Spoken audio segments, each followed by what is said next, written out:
Good evening to all.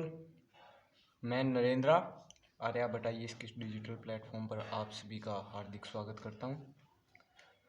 आज से हम स्टार्ट करने वाले हैं विजन IAS की मैगजीन।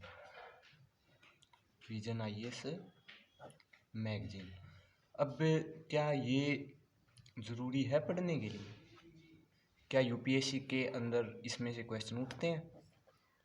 देखो, सबसे पहले क्या होता है मैं आपको बताता हूँ कि यूपीएससी की मेन फोकस यूपीएससी पर मेन फोकस सबसे पहले हमें देना पड़ता है सिलेबस पे। ठीक है, सिलेबस बैकबोन है। ये क्या है? बैकबोन है। अब अगर ये बैकबोन है तो अल्ट भी तो होगा किसका? यूपीएससी का। यूपीएससी का हर्ट मतलब जिससे बॉडी के सभी पार्ट कनेक्टेड है। इट मीन हमें अगर यूपीएससी कवर करना है तो ये चीज़ें हमें करनी ही पड़ेगी। That is essential and necessary. अब इसके लिए सबसे इम्पोर्टेंट हमारे लिए दो चीज़ है, PYQ की स्ट्रक्चर और इसके साथ में हमें क्या करना पड़ेगा? Current affair.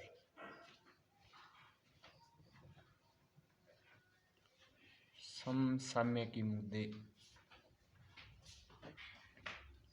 सिलेबस में ब्रीफली और यूपीएससी के जो IAS का पैटर्न है, IAS IPS और जो अन्य अखिल भारतीय सेवाएं और सेंट्रल गवर्नमेंट की जो भी सेवाएं हैं उनके बारे में मैं आपको ब्रीफली बता चुका हूँ कि उनका स्ट्रक्चर क्या है, उनकी सिलेबस क्या है। अब हमें मजबूती किस पे बनानी है यूपीएससी के लिए?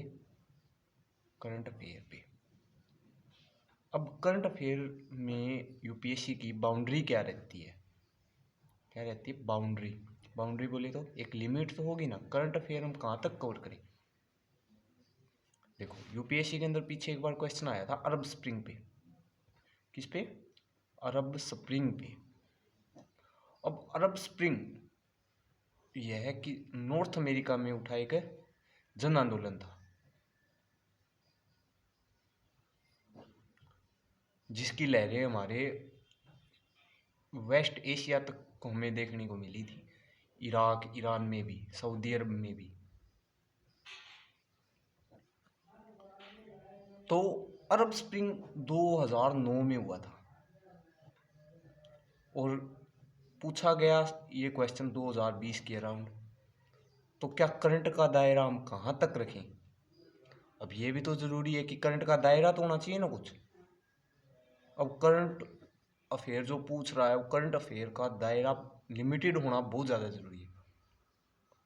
लिमिटेड करने के लिए और यूपीएससी में सबसे मेन चीज़ क्या होती है? क्या नहीं पढ़ना है, ये इंपॉर्टेंट है। क्या पढ़ना है ये तो ज़रूरी है, लेकिन क्या नहीं पढ़ना है ये बहुत ज़्यादा ज़रूरी है। क्यों? क्योंकि जनाब सिलेबस बहुत ज़्यादा बड़ा है, आप कहाँ तक जाओगे? इसके लिए हमें एक स्मार्ट वर्क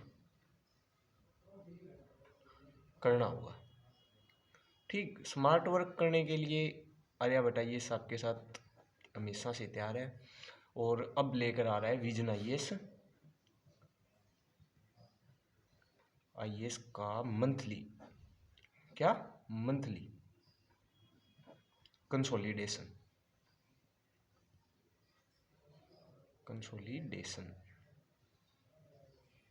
अब होगा क्या करंट अफेयर में? देखो, करंट अफेयर हम दो तरीके से तैयार कर सकते हैं। करंट अफेयर आप दो तरीके से तैयार कर सकते हैं। कैसे? एक तो आप जो दिल्ली में जो अपने पूरे जो अपने जियो पॉलिटिकल वे में जो घटित हो रहा है, या फिर जियो पॉलिटिकल के अलावा राष्ट्रीय स्तर पे, नेशनल लेवल पे क्या घटित हो रहा है, वो चीज़ें आप न्यूज़ वगैरह में देख लें, न्यूज़पेपर से कवर कर लें। यानी इसका एक ओवरव्यू आप तैयार कर लें ऊपर से। भी आज ऐसी वजह से वर्तमान में इजराइल और फिलिस्तीन का युद्ध चल रहा है, तो इसके बारे में हिस्ट्री क्या है, इजराइल फिलिस्तीन युद्ध की हिस्ट्री क्या है। अब ये इसका स्टैटिक पोर्शन है और जो वर्तमान में कॉन्फ्लिक्ट चल रहा है वो इसका डायनामिक पोर्शन है करंट का। अब यूपीएससी क्वेश्चन कहाँ से बनाएगी करंट में? वो इसकी हिस्ट्री में से क्वेश्चन उठाएगी जो भारत को इफेक्ट करता है। ये बियॉन्ड रहता है यूपीएससी का। मेन सोच क्या है यूपीएससी की, अगर कोई भी जियोपॉलिटिकल वे में इंटरनेशनल रिलेशन से जियोपॉलिटिकल इशू में कोई भी क्वेश्चन अगर यूपीएससी को पूछना है तो वो भारत को जो भी पॉलिटिकल इशू इफेक्ट करेगा वहां से क्वेश्चन का दायरा रखेगी। जैसे यूएनओ,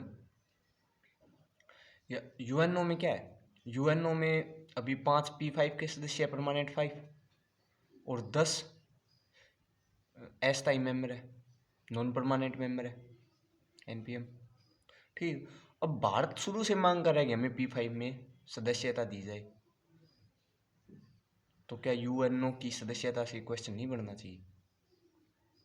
हमें तैयार कुछ इस तरह करना है। अब मैंने करंट अफेयर के लिए विजन मैगजीन ही क्यों उठाई?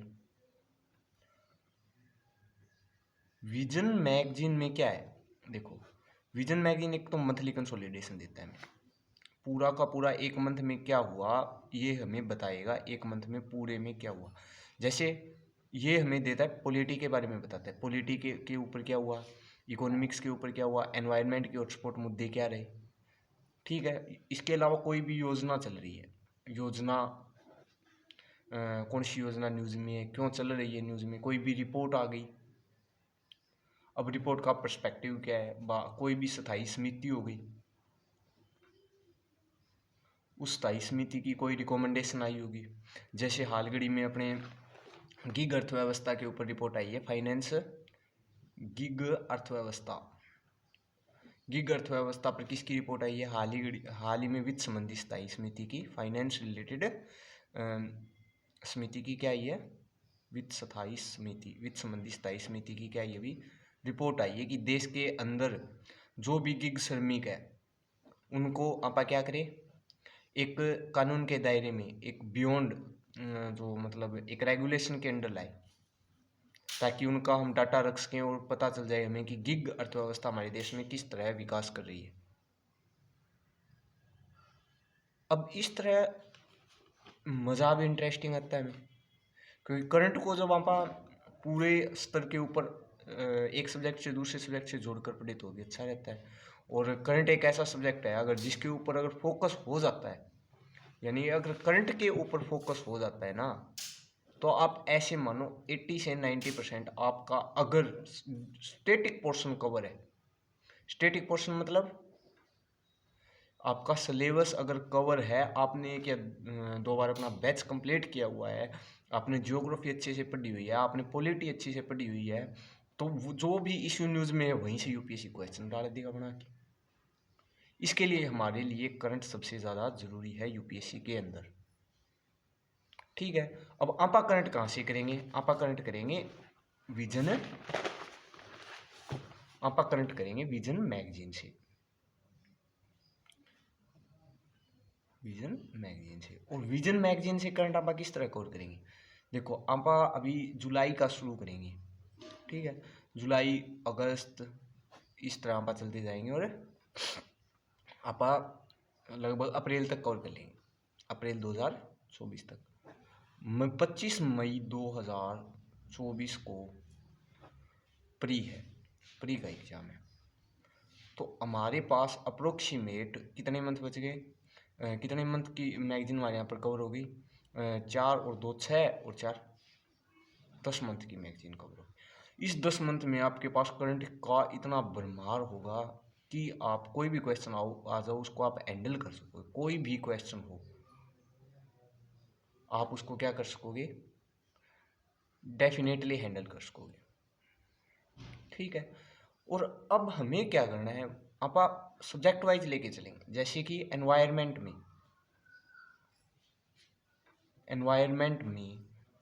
सबसे पहले तो कौन सी चीज़ सुर्खियों मेरी, जैसे अभी हाल ही में क्या हुआ है, जैव विविधता अधिनियम 2002 संशोधित हुआ है। अब ये क्यों संशोधित हुआ है, इसका कारण क्या है, ठीक, ये तो ऐसे हो गया। अब सबसे पहले आप पॉलिटी के वे से देखना चाहो इसको तो कोई भी अधिनियम लाया कैसे जाता है, ठीक है। अब इसका आप स्टैटिक पोर्शन में चले जा रहे हैं, ठीक है। अब इसी के करंट के पोर्शन में आए तो सबसे पहले कि जैव विविधता का अधिनियम लाया क्यों गया, लाया क्यों गया? पहला रीजन, लाए तो हमने इसमें क्या क्या नए फीचर रखे, मतलब इसके यहाँ पर कंपैरिजन करेंगे 2001 के और 2023 के संशोधित वर्जन से। ठीक है, फिर आप इसके स्टैटिक पोर्शन पे आएंगे कि सबसे पहले किस पे आएंगे कि जैव विविधता किसे कहते हैं, जैव विविधता किसे कहते हैं। ठीक है, अब जैव विविधता का संरक्षण कैसे कर सकते हैं? संरक्षण से पहले आप एक चीज पे और भी आ सकते हो कि जैव विविधता का महत्व क्या है। ठीक, जैव विविधता को संरक्षण करने में आ रही चुनौतियां।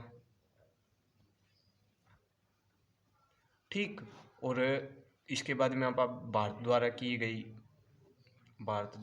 गए प्रयास।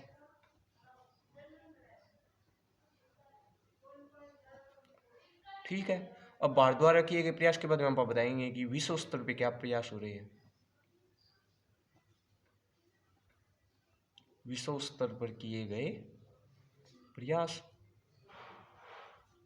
ठीक, और इसके बाद में आप बताएंगे कि आगे की राह क्या होनी चाहिए, आगे की राह। अब यहाँ से क्वेश्चन आप कैसा बनाएगा, क्वेश्चन किस तरह का बना सकता है जैव विविधता पे? जैव विविधता पे ऐसे बना सकता है कि वर्तमान में जैविक विविधता के संरक्षण के लिए संशोधित जैव विविधता अधिनियम 2023 किस प्रकार महत्वपूर्ण है। अब समालोचनात्मक विवरण करें, विश्लेषण करें, इस तरह जो क्वेश्चन की डिमांड होगी उसके हिसाब से आप चलेंगे। और मैं गारंटी लेता हूँ कि आपको प्री ओरिएंटेड भी तैयार हो जाएगा। किसके हिसाब से तैयार हो जाएगा? Pre oriented. मैं आपको दोनों डाटा देते चलूँगा, कोई भी अगर जैव विविधता पे सम्मेलन हुआ है तो वो भी बताऊँगा। ठीक, प्री ओरिएंटेशन भी लेकर चलूँगा, और मेंस के रिस्पेक्टिव से तो बहुत ज़्यादा सक्सेसफुल होने वाला है अपना बैच। ठीक है, तो दोस्तों मैं नेक्स्ट वीडियो में आपसे मुलाकात करता हूँ, और नेक्स्ट वीडियो में आप विजन IAS के मंथली कंसोलिडेशन को, विजन IAS की मैगजीन को शुरू करते हैं, और यहीं से आप अपना करंट अफेयर के ऊपर मजबूत पकड़ बनाएंगे। तो नेक्स्ट वीडियो में जुड़े रहे हमारे साथ। धन्यवाद। आर्यभट्ट IAS को लाइक शेयर व सब्सक्राइब अवश्य करें दोस्तों। आर्यभट्ट IAS, धन्यवाद।